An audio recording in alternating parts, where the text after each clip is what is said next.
Hi, hello, and welcome to yet another interesting episode of Lighten Up with Leap Season 2. As you can all see, I am at the Bukit Cafe, Karama's most unique Indian street food cafe known for its aesthetics and, of course, the great food. Today, I'm here to interact with the owners, Mr. Parth and Reshmi, to know their story of the Bukit Cafe. Join me, let's get started.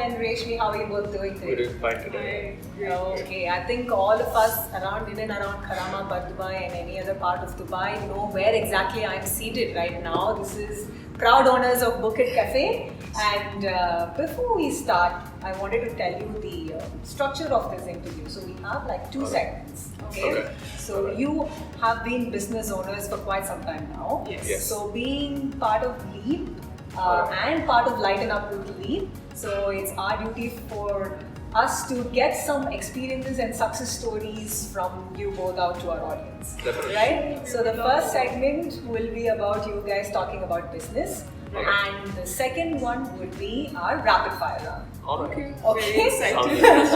Okay. So the first question I wanted to ask you was, you both are college friends, right? You both met in college. So we know each other since school. We've known each other for almost 15 years. Wow. Right now. Okay. We've been dating since the past 15 years, to be honest. Lovely. And so we came to Dubai in 2008. We did our engineering over here. 4 years of mechanical engineering, and then we took up jobs completely unrelated to what we studied. Okay. And post that, we opened our first business. Right. It's almost 7 years back. Yeah. And that's the marketing business. And then almost 3 years back, we opened the cafe. Yes, so that puts me to my first question. Yeah. From Buzz People, the marketing company, Yes. how did you guys move into Bukit Cafe? So I think we always wanted to get into the food business because we both are very, very passionate about food. Most of the recipes that you see in the Bukit Cafe is like developed over the years, and things that we have eaten on the streets of India, things that we actually missed while we are staying in Dubai. Right. So we always wanted to do that, and coming from a marketing background, we are also very passionate about creating brands.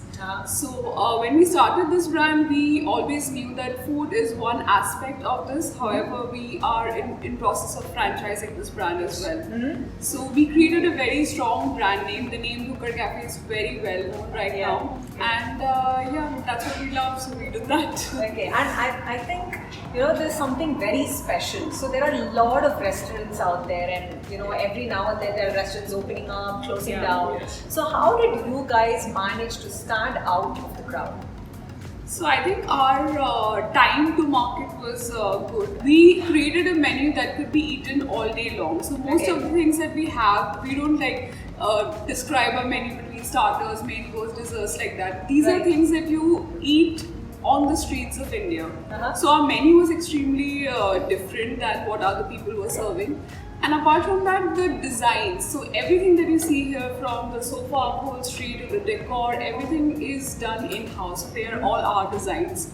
I think had plenty of sleepless nights for 6 months continuously to bring this together. Right. So with us, or with anybody for that matter, we relate food with nostalgia, right? So even if you go through our menu, we have this dish called the Miti Bai grill sandwich. The reason why we put that on the menu is because when we studied back in Bombay at Miti Bai College, we spend majority of our time eating outside on the roads. Okay. And that's how we got inspired to put these dishes on the menu over here as well. Right. Fantastic. So, what really actually set you apart was all this branding and the interior. Yes. Because the first time I still remember when I went past this way, that time this was still under construction. Yes. And the first thing that caught my eyes was these bulbs and the beautiful decor and especially all these chairs and the tables, right? So they're all like, cars and all that stuff. So talking about, you said you guys have taken so much time to design your menu card. So it's clearly seen that you guys pay a lot of attention to aesthetics and everything that goes into designing something, right? So how important is branding to you, and how do you guys come up with that different menu card of yours? So I think branding is the single most important thing in any business for that matter. Everybody can serve good food, but if you remember a brand, if you remember the name Bhukar, and you have people coming in from India, from different parts of the world, and they still remember your food and relate it to the name Bhukar, you've created a brand. Right. And it was very important for us in the beginning, right from the very beginning, we knew that we wanted to do this, and that's exactly what happened because we did not spend much in marketing at all. Right. Yeah. So it was people who actually came in and they did their Snap stories and Instagram stories, and we were very busy. We did not have time to actually look into what's going on, but it's the word of mouth marketing that created we a knew vibe that effect. we knew that the product that we were creating had to be good. So we thought a lot about the names of the dishes. We thought to be as innovative. Even the name Bhukar, people sort of look at it in a negative light, but we sort of look away from that and make it funny. Tell us more about how you came up with the book card and what's the history behind it. So book card is derived from the word bhuk. Bhuk means hunger. Yeah. Book card is somebody who's always hungry. Okay. So even in your gang or within your friends, you'll always have somebody who's always talking about food or always eating something or the other. Yeah, so, absolutely. So that's the idea. So that's how we came up with the name book card. So yeah. Only because you guys are always booked. Now we are starting to get booked looking at all of these, right? So lovely. So always I keep saying that when you talk to a business owner, you actually see their passion for the business, right? So from the moment I've been talking to you both, I can really see all the passion and all the history that's gone behind creating the Bukit Cafe. But that being said, it is also very important for you to find equally passionate people. Right? That's right. So when you had to hire like chef and your team to take care of all those customers who's going to walk in, how did you ensure that your passion is also their passion? So one fundamental that we ourselves believed is that we're creating a brand. Yes. Right? It's not just about serving food; it's about delivering the experience. And when we talk about an experience, everybody who is a part of the Bukit family is a brand representative or a brand ambassador for us. Whether they're in the kitchen, they're not visible to the public, or whether they're outside in the service area, they are the ones that the customer is going to remember that interaction.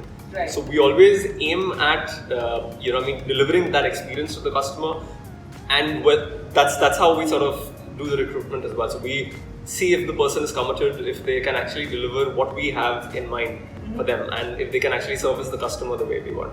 So what was the most difficult part of building this whole Bukit Cafe?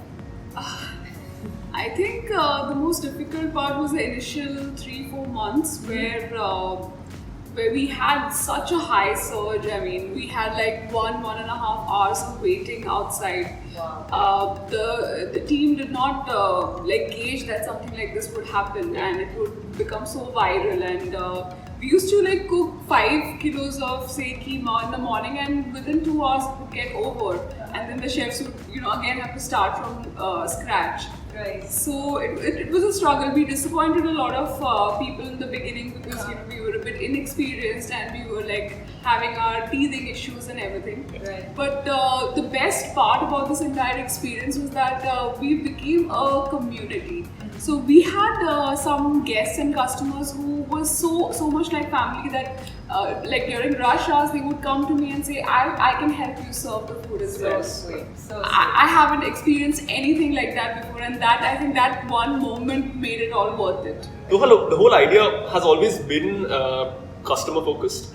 So and it's always been about delivering the right sort of experience. Yeah. The whole we want the customers to keep coming back again and again. Yeah. That's why we keep innovating on the dishes. We keep innovating the way we serve food. Yeah. We keep coming up with new recipes. So all of that actually happens at the back end. All right, but once the customer is through the door, we have to ensure that the customer is happy. So yeah, the customer is king. So. Amazing. Plus, we have a vision for the brand. So it's again, this is not just about a restaurant. It's about running the brand. Yeah. And that's where we actually want to take this. So our vision for the brand is that to start franchising. And once we've already begun the process, and we see the Bukit Cafe all around the world. So that's the idea. And no matter what, I mean, we won't give up. So pandemic or not, whatever comes our way, we'll deal with it. So officially, the Bukit Cafe is open for franchisees. So anybody interested here they are. You can contact them. Okay, fantastic. So that's it for the serious part of this interview. So let's get to a much lighter part of the entire interview session. So are you guys ready for the rapid fire? Yes. I hope so. Yeah. So let's begin. So I'll ask one question, and then who wants to go first? Ladies first. Yeah. You'll go first? Okay. And then you will immediately answer. Sure. Okay? Fine. So, your first question. What comes to your mind when you hear Friday morning? Keema pav. Keema pav. Okay. Aloo paratha. Aloo paratha. Okay. What's your favorite vacation spot? Maldives. Maldives. Okay. Question 3. What is something you will not be doing in the next 5 years? Not resting. Not stressing about stuff. Wow. Okay. Your favorite Indian street food? Pani puri. I think so. That's I cannot choose. Yeah? I give up on this question. Pani puri. Okay. So, what do you first notice about someone when you meet them? I think the way they talk, the way they carry themselves, confidence levels. Yeah, their personality. Personality. Okay, perfect. Question number 6. If you could be a member of any sitcom family, who would it be? Friends. Friends. Even Or probably our- Breaking Bad. But okay. Yeah? Okay. Okay, I'll take that because we already had friends. Yes. Okay. Your favorite midnight snack? Maggie. Or fried chicken. Fried chicken. Fried chicken. Always. Midnight. Okay. Your favorite book? The Harry Potter series. Fantastic. Right. I've read plenty. I can't really pick a favorite. So. Okay, so you also like the Harry Potter? I've not read Harry Potter, honestly. So. Right. Okay. A fond memory from college apart from your mess and eating and all that? So I think one of the memories were that we had a stall that we put up, and that started our whole vision of starting a food business. So we had a stall where we served chaat and shakes and all of that. It was a 3-day event, and it was a lot of fun. Wow. Yeah, that was entrepreneurship, like probably in the very inception, Right. and that sort of started our passion. Okay, your last question. What's your biggest regret? I don't have a regret as such. However, I would have preferred studying business over engineering. Probably we gave too much importance to education.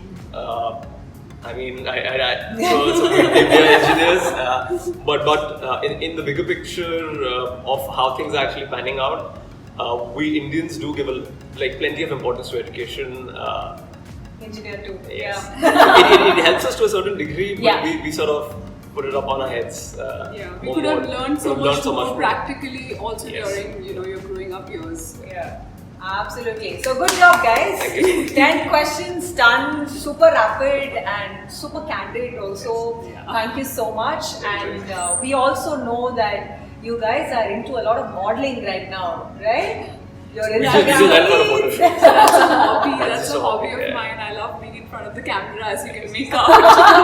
But yeah, Lovely. it's a hobby. So good luck with that. Thank you so And we know that you're a very passionate writer and you are a tech geek. So good luck with Thank you so everything. Thank you Thank so you. much for joining us on our interview, and you Same really here. lightened it up. Thank you so Thank much you so for much for- coming here, and we want you guys to try some of our dishes Dishes as well as well. before you leave. So thank you so much for the great food, great place, and best wishes to both of you. Thank you. Thank Pleasure you is so all much. ours. Thank you so much. Thank you guys. It was a lovely episode with the Bukit Cafe owners. Until I see you next time in another beautiful episode on Lighten Up with Leap, this is Aishwarya saying bye bye.